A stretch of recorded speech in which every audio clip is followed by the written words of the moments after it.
Bien le bonjour. Aujourd'hui, nous allons parler des technologies sans contact et des systèmes embarqués. Nous allons comprendre principalement de quoi est constituée cette technologie sans contact et nous allons savoir sur quels principes ils sont basés pour pouvoir nous-mêmes aussi les intégrer dans nos différentes idées de projet.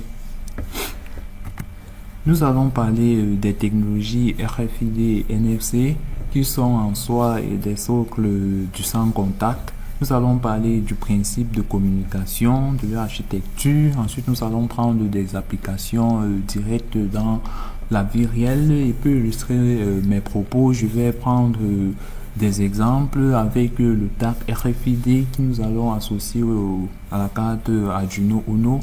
Et nous allons vous expliquer tout d'abord le principe de fonctionnement de cette carte et ensuite avant de passer à la programmation avec la lecture et l'écriture des différentes données et bien d'autres codes que j'expliquerai plus tard.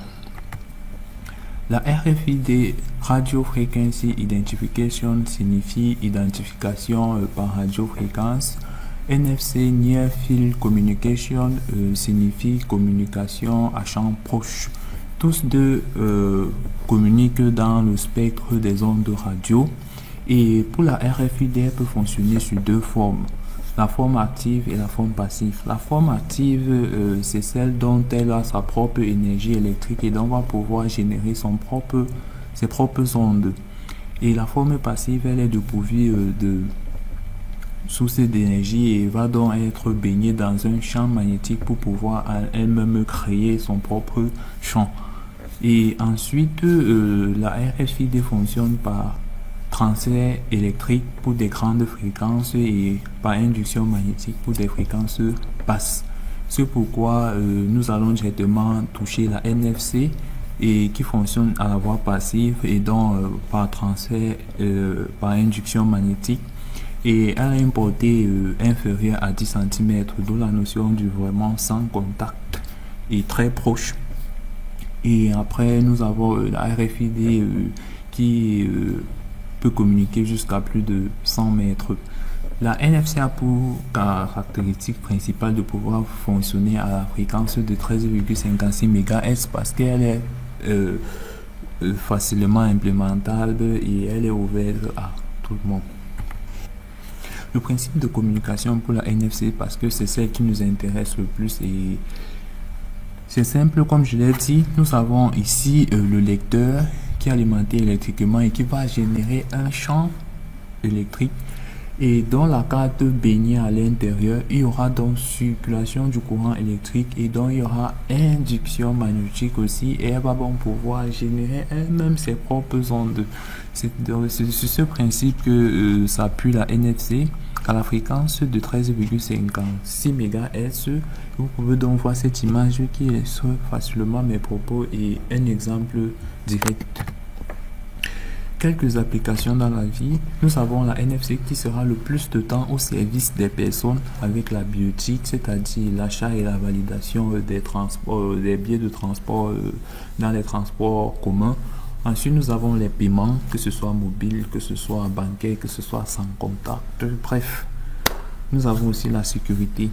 Ce diagramme en soi illustre bien les différentes applications de la NFC. En ce qui concerne la RFID, de par sa portée aussi, nous allons pouvoir facilement les utiliser dans des industries qui vont faire de l'identification à distance. Et nous avons aussi la traçabilité des produits, la maintenance et aussi la gestion des stocks. Ces deux images montrent comment nous pouvons les utiliser dans les différentes industries. Ensuite, je fais un bref résumé pour vous expliquer quelles questions vous devez vous poser. Qu'est-ce que vous devez prendre en compte lorsque vous voulez intégrer ces différentes notions dans votre projet, une idée de projet. Il faut donc penser à quelle distance vous allez communiquer. Le stockage dont je vous donnerai plus de précision dans le slide qui suit autant pour moi. Quel type de carte vous voulez utiliser? Une carte classique, cryptée, oui c'est possible. Pour nos différentes cartes de compte électronique, carte bancaire je veux dire. ces cartes sont cryptées et le type de lecteur, il peut avoir des lecteurs universels, c'est-à-dire qui renseignent en son sein plusieurs gammes de fréquences dont elles peuvent communiquer avec eux, ou alors un simple, et comme notre cas pratique que nous allons prendre, qui ne reconnaît qu'une seule fréquence. Donc il ne faudrait pas mettre une carte et dire que pouf, elle est gâtée, pourtant il ne communique pas juste à la bonne fréquence, c'est tout. Et ensuite prendre l'énergie. Tous ces paramètres vont vous permettre de savoir quel sera le coût de votre application, parce que c'est aussi important de penser coût. Maintenant, dans notre exemple, comme je l'ai dit, nous allons prendre le TAC RC522 que nous allons faire communiquer avec notre exemple de système embarqué Arduino Uno. C'est un TAC le plus répandu sur le marché et facile à avoir. Et dans cette carte, nous allons retrouver ce schéma qui est juste une sorte de feuillet de bobine, de fil de fer, qui sera donc responsable de créer le propre champ magnétique qui va faciliter la communication avec ce lecteur. C'est un autre type de tag ici qui est le plus reconnu dans le verrouillage ou l'ouverture des différentes portes. Maintenant, voici la phase la plus importante que vous devez être en mesure de pouvoir assimiler pour lorsque vous voulez faire de l'écriture dans cette carte RC522. Vous devez tout d'abord prendre en compte son architecture et ensuite connaître le nombre de données que vous pouvez stocker. Ici, l'architecture, elle est simple, elle est constituée de 16 secteurs et chaque secteur en soi 4 blocs. Et dans ces différents blocs, nous pouvons stocker jusqu'à 16 octets de données. Et si nous prenons donc 16 secteurs que nous multiplions par 4 blocs, que nous multiplions par 16 octets, nous obtenons là 1024 octets qui représentent en outre 1 kilo-octet. Donc dans cette carte, vous pouvez stocker jusqu'à 1 kilo-octet de données qui est largement mieux pour des opérations juste de sauvegarde de nom, prénom et la suite. Et la dernière chose à prendre en compte, c'est de savoir où vous pouvez écrire ou pas, au risque de rendre cette carte inutilisable. Il y a ces secteurs qu'on appelle secteur trailer. Ce sont des blocs, généralement les derniers blocs 3. Il ne faut pas écrire, je répète bien, il ne faut pas écrire dans ces blocs, sinon vous allez rendre la carte inutilisable. Par contre, il y a des blocs de données qui sont réservés là, de 0 jusqu'à 2, où toutes nos informations peuvent être stockées. Et la dernière que je voulais aussi apporter, c'est ce bloc du secteur 0. Ce bloc 0 du secteur 0 qui est la donnée du manufactureur. Et c'est dans cette donnée est renseigné l'identifiant unique de la carte que nous pourrions modifier après. Je vais vous montrer dans la partie code. Ou si nous écrivons un programme, nous serons en mesure de pouvoir récupérer cet identifiant unique qui ne se retrouve que à le bloc 0 du secteur 0. Et voici donc cela en question. Ensuite, avant de passer à la programmation, nous allons passer au schéma de câblage. Pour ceux qui possèdent un Arduino Uno, voici le schéma de programmation à utiliser. Et pour ceux qui possèdent plutôt un Arduino Mega qui est une évolution du Uno, voici les différents pins à respecter pour la programmation. Et si à un moment donné vous ne pigez pas, vous ne comprenez pas ce que signifie MISO, MOSI, etc., précisez-le en commentaire que je puisse faire une vidéo ou mieux vous expliquer encore ce qu'est en soi le protocole de communication SPI, quels sont ses avantages par rapport à d'autres choses. Et une fois tout ceci précisé, on va donc passer à la partie code.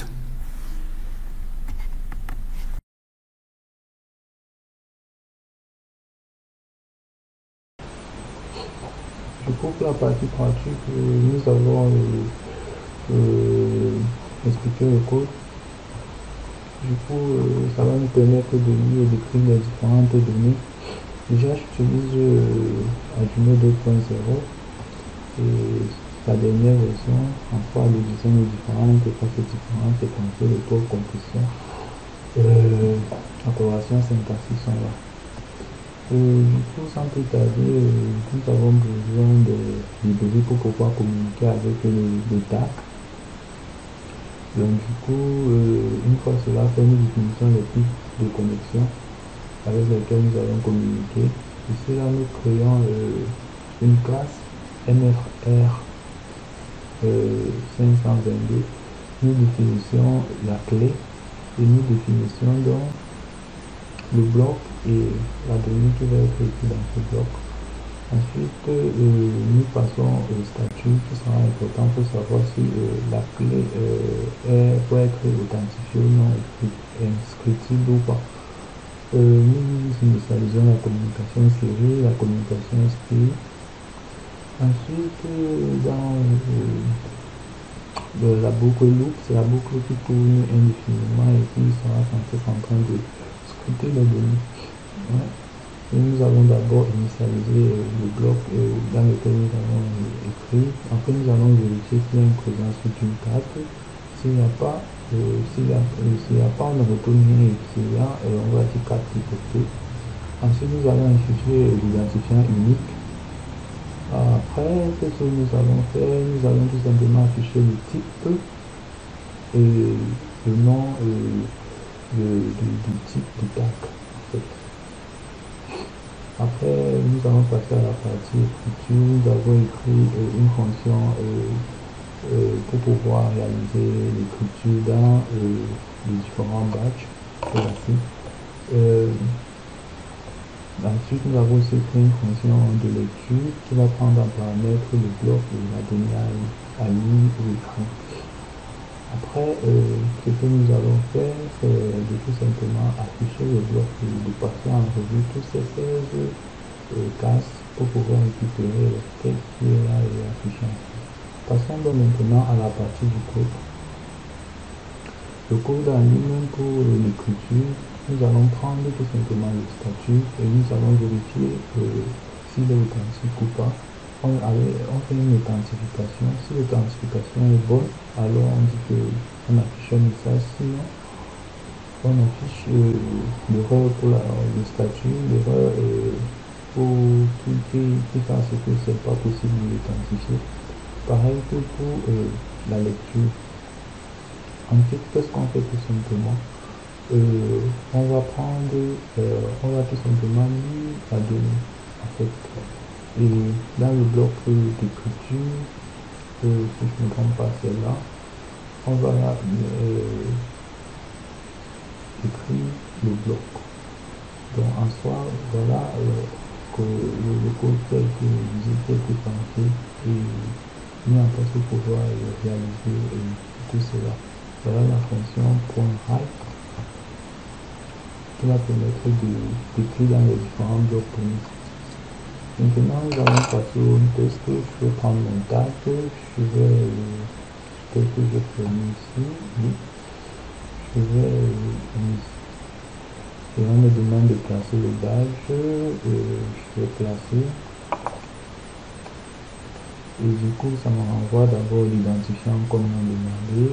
Ensuite, ça fait l'identification réussie ici. Et après, ça m'affiche le message que je voulais bien enregistrer. On pourra faire pareil avec ce taxe, on va toujours mettre la même information. Du coup, vous voyez que pour gérer ce bloc, on doit toujours venir constamment là et modifier la valeur de la variable si on le veut. Du coup, moi j'ai pensé à réaliser plutôt une interface où on aura à le faire manuellement et à contraindre par exemple l'utilisateur à choisir des blocs spécifiques pour ne pas rendre la carte inutilisable en fait. On doit donc venir là, on doit choisir le port 4 c'est pour le Arduino Uno, le port 5 c'est pour le Arduino, le port 6 c'est pour Arduino Mega. On va venir par exemple là on définit le bloc où on veut écrire. Ensuite on par exemple. Bon là, ça va mettre le là, Arduino. Là, l'électrical link, on aura bien ici, là, je vais mettre off. Et donc ici, en fait, on pourra écrire ici, que ce soit le nom, que ce soit le prénom, que ce soit l'âge. On va le faire. Ensuite, les données vont être affichées ici. Une fois qu'on a fini en équipe, ceci va permettre de gérer plus facilement, plus dynamiquement les données que de venir à chaque fois modifier et écrire. et ainsi de suite. Et du coup, pour terminer, je vais vous montrer là où on s'explique pour pouvoir réaliser toutes ces différentes fonctions. Par exemple, je viens là dans le module RFID. Du coup, j'ai utilisé ces deux fonctions pour pouvoir faire le bloc d'écriture et de lecture. Et ensuite, si vous voulez par exemple changer l'identifiant de la clé, imaginez que vous avez une petite clé organisée et que vous allez donner des tags à vos amis pour qu'ils puissent s'authentifier sans avoir besoin de votre aide.